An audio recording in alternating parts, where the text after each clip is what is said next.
Hi there, it's Sam from Pootles.co.uk. Thank you very much for joining me today. Today's project is this one, and it's a darling little box, and it's a paper box and it opens up at the top like this. So you've got a little handy thumb holder opener of thingies, and inside you can put all your treats and bits and pieces in there. It's quite a good size. It finishes up by 1 by 1.5 by 4 inches, which is 2.5 by 3.5 by 10 centimetres. And it just pops away like that. Now it's a paper box, it's kind of, you're going to gift it and not expect somebody to keep it, but I wanted to use the new fruit stamp paper. So brand new to our catalogue, so I'm going to bring it in and show it to you. It's a lot of fun, it's a lot of bright. I don't really go in for the fruit thing myself, but I'm of the opinion that if you like half of the paper, go ahead and buy it. So those two, you know, you've got the lemons on one side, the oranges, no they're not oranges, they're apples on the other side. Pears one side, beautiful floral design. We've got peaches and we've got lovely little lemon yellow spots. This one, the reverse of it is the stripes, which is what I'm going to do on the paper, on the project rather. This one here, opposite side, this beautiful pink. Oh, a couple of weeks time I've got a project coming out for you using that. It's stunning. And then peaches on the opposite side, the pale stripes, which is what I've used here. So I'm of the opinion that if you like half of the paper, go ahead and buy it, because you can use that side. Perfect, and you'll use up the whole set. So this uses a piece of cardstock, doesn't use cardstock, it uses paper, 6 by 6 inches. And this is the strawberry one. As I said, the strawberries are quite cute actually, to be fair. I wanted the stripes though. So 6 by 6 inches. If you're making this in metric, you're going to make yours cut your paper very slightly differently. It's not going to be a square piece, it's going to be 14.5 by 15 centimetres. That is just so that you're not working in really tiny little numbers. I'm good to you, aren't I?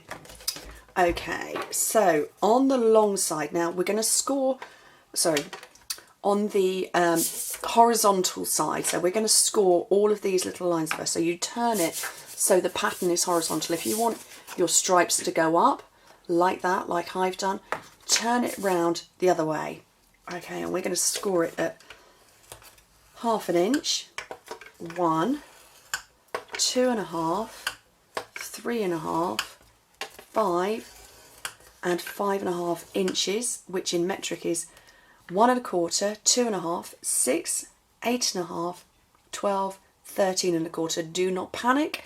Don't think about writing everything down. It's on my blog. Check the description bar below and you can go straight to the blog and you can watch the video with all of the instructions underneath it. Okay, on the other side, what is, you know, with your pattern vertical, score it at 1 and 5 inches, which is 2.5 and 12.5 centimetres. Okay, so yeah, everything's I always make sure that there's a link in the description bar so you can go straight to the project. I can't get everything written on the screen. I'm asked quite a lot if I could put the measurements on the screen.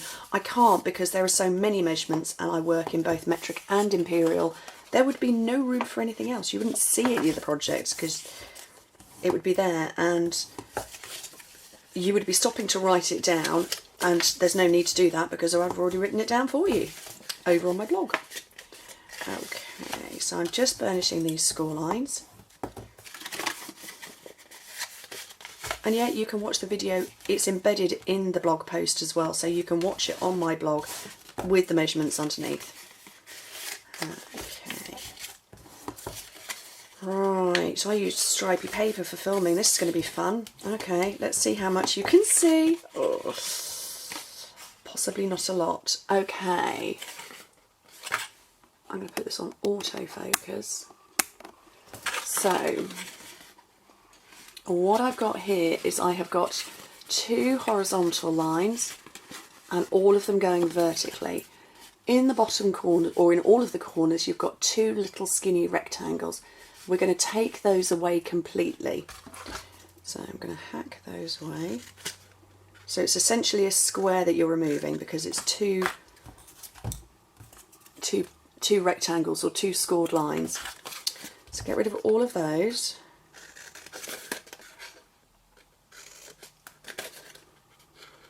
Keep going round.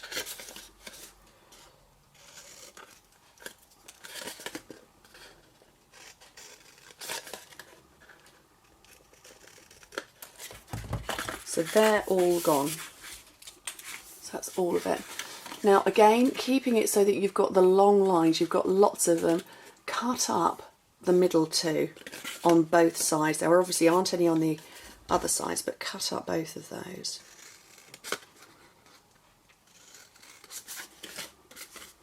I'm hoping you can see this. I'm not sure what the camera's focusing on. It's either the grid paper or the scissors. Okay, so you can see that's where my score lines are. So 1, 2, 3, 4, 5, 6. Oh, 6 score lines. There we go. Right. Let me just take that off autofocus for a second. Otherwise we're all going to get a headache when I go up and down and up and down. So what the box is going to do, it's going to fold round and those bits are going to meet in the middle. Sides are going to come up and go round like that. So let's get our little punch holes punched in first, because I didn't do this when I built the project originally. Fold your lines over. I'm trying to work out a way to show you. So these are the end parts here, where you've got the thin score line. Fold over and fold over there and bring them up. Now you can't fold it flat, obviously there is a base, but grip it and I'm trying to get hold of it and get a small punch. I'm just going to go with my little 1/2 inch circle, and actually that's probably not big enough. It's a 1/4 inch circle, and you're just nicking out a tiny little bit from what is roughly the centre, and that puts in those little thumb holes which are here, and that's why these ones aren't perfectly lined up, but these ones will be, because I punched them at the same time. Okay, so, well, you can see through, but there they are, there and there. Okay, that bit's done. Fold it so you've got the wrong side up.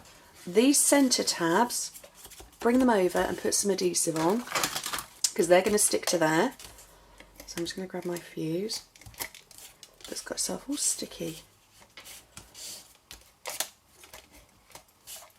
So those two, and then the ones that are closest to you, these tabs here, put some glue on there as well.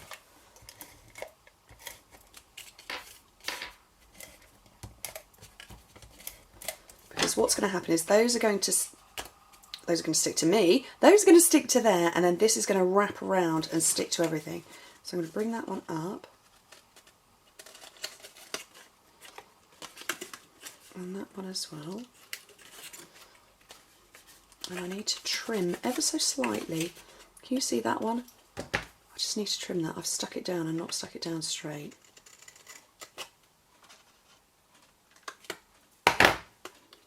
Better.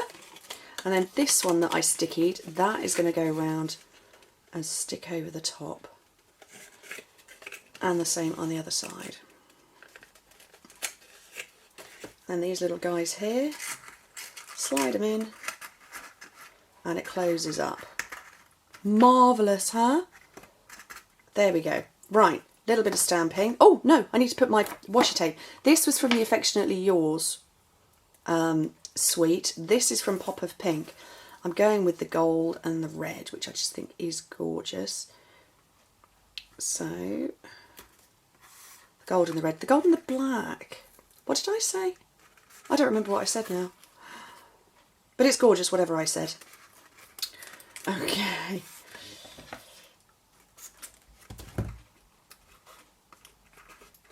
Lovely, lovely, lovely.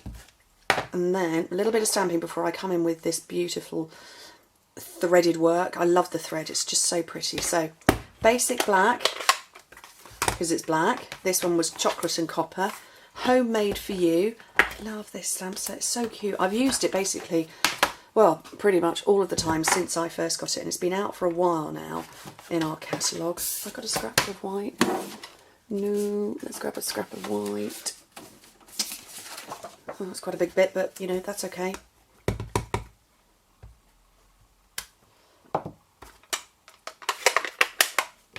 Okay, 1 inch circle punch on this.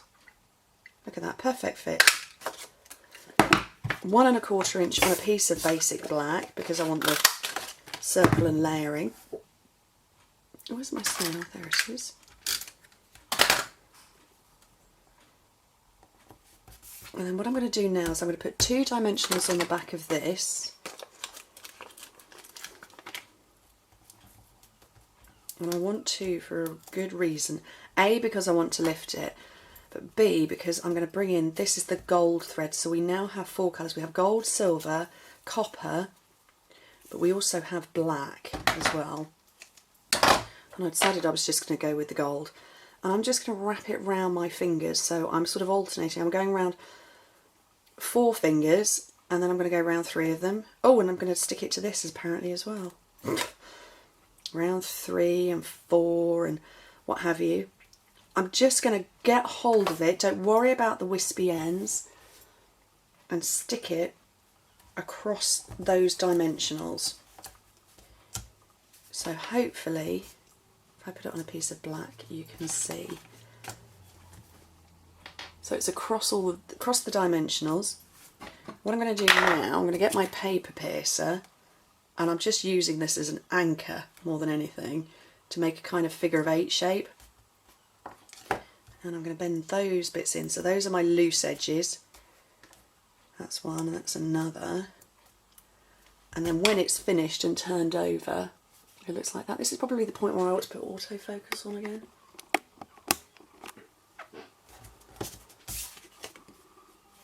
So that's what it looks like, and on the back it's just a big old mess. Now that I've covered all of those, all the sticky part of the dimensionals. What are they called? My brain!